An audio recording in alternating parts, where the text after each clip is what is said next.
On veut s'entraîner avec actuellement cette période de deuxième vague et elle est l'experte parce que vous la suivez sur nos ondes avec l'émission 2 temps, 3 mouvements, mais c'est une experte fitness aussi. Très content de renouer avec Isabelle Dominique-Cros. Salut! Salut, comment ça va? Ça va bien, toi? Ça va très bien, ça va très bien. Et là, donc, on le disait, cette période deuxième vague, on est vraiment avec le temps de novembre également qui s'installe pour aller courir, s'entraîner. Ça va peut-être rebuter la température, le manque de lumière aussi très, très tôt en fin d'après-midi. Les gens d'aller courir peut-être à l'extérieur ou de faire toute activité de plein air. Et tu veux comme nous donner quelques, justement, indices pour quand même s'entraîner à l'intérieur. Puis Oui. peut-être décortiquer quels sont justement les avantages de pouvoir s'entraîner à l'intérieur. Oui, en fait, j'avais envie d'avoir la discussion avec toi d'entraînement virtuel. Est-ce que ça fonctionne? Est-ce que c'est bien? Qu'est-ce qu'on fait par rapport à ça? Puis, effectivement, c'est le début d'un changement de saison. Hein? On n'est pas encore rendu à l'hiver, mais on commence à sentir les temps plus frais.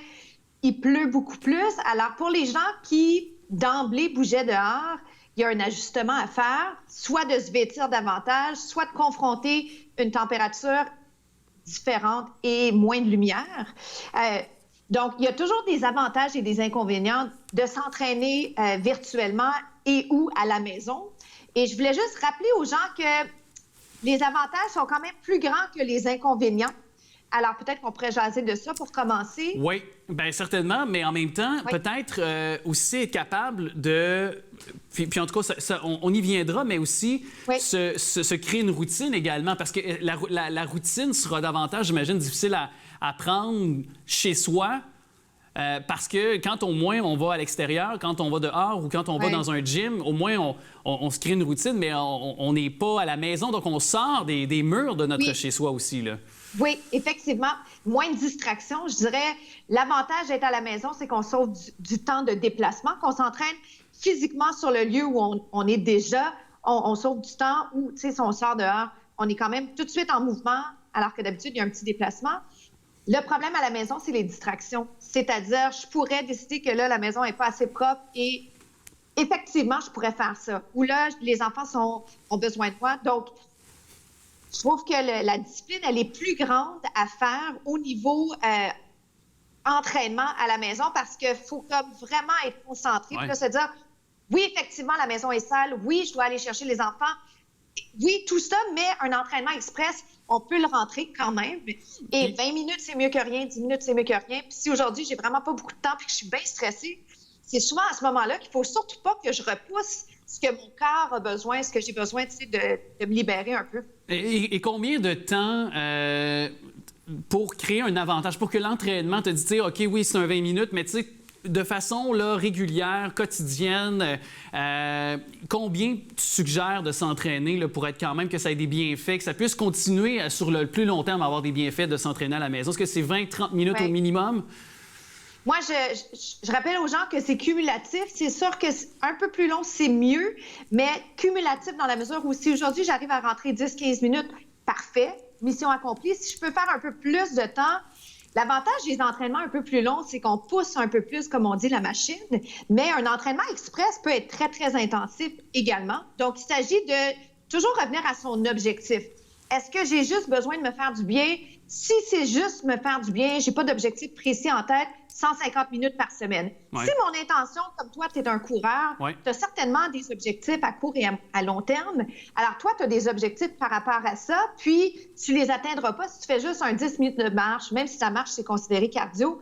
10 minutes, ça te suffira pas pour aller développer les trucs que tu veux, ce qu'on appelle les habiletés. Donc, les habiletés, si moi, je suis une danseuse professionnelle, ben mes objectifs sont très différents que quelqu'un qui fait de la danse.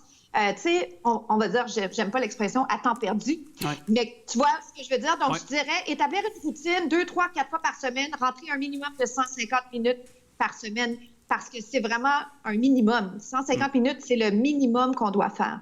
Voilà. Et là, moi, tu sais, par exemple, je me suis fait un 11 km au cours des derniers jours. Le lendemain, j'ai fait un 7 km.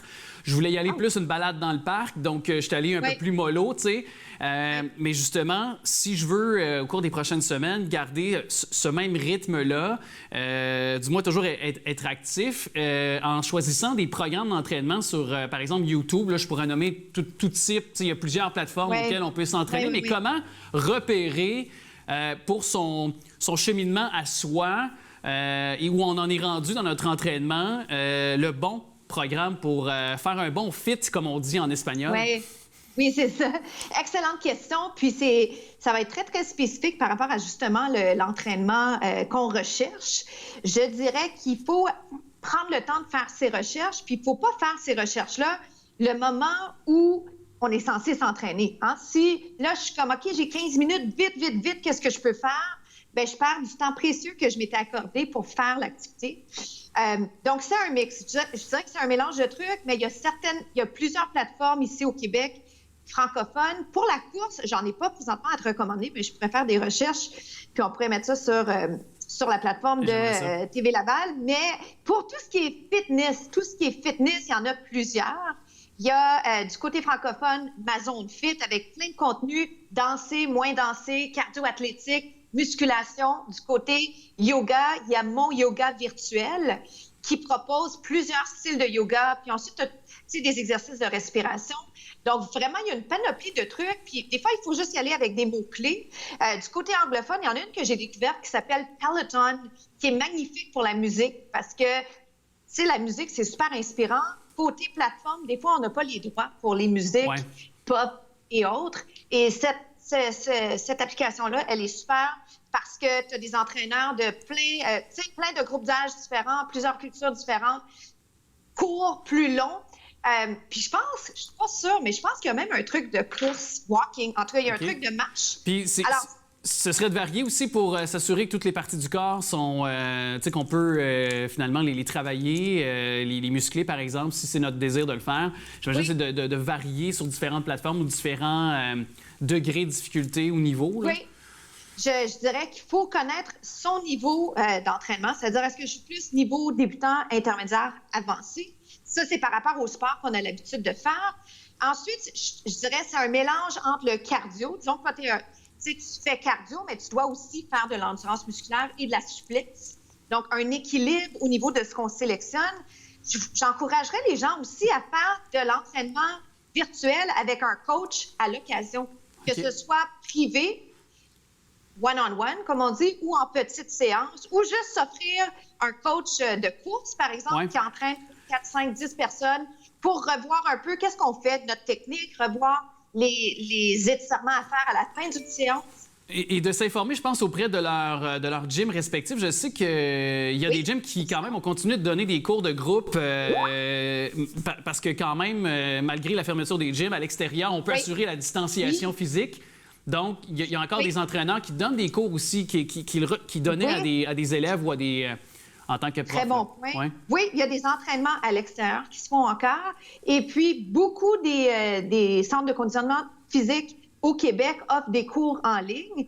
Donc, il y a quand même une panoplie de façons d'aller chercher des ressources gratuites, certaines moins gratuites, certaines plus personnalisées, parce que l'idée, c'est de ne pas développer des mauvaises habitudes. Ouais. On peut être autonome dans son entraînement, mais c'est très, très difficile de défaire quelqu'un qui fait un squat et qui le fait tout croche pendant 6 mois. Défaire ça, c'est plus long que de partir quelqu'un qui ne s'est jamais entraîné. Ouais. Alors, même chose côté course. Fait qu'il faut juste vraiment trouver un bon équilibre, aller chercher les ressources qui sont disponibles, poser des questions en ligne aussi, parce que tous ces coachs-là virtuels sont en ligne sur Instagram, sur Facebook.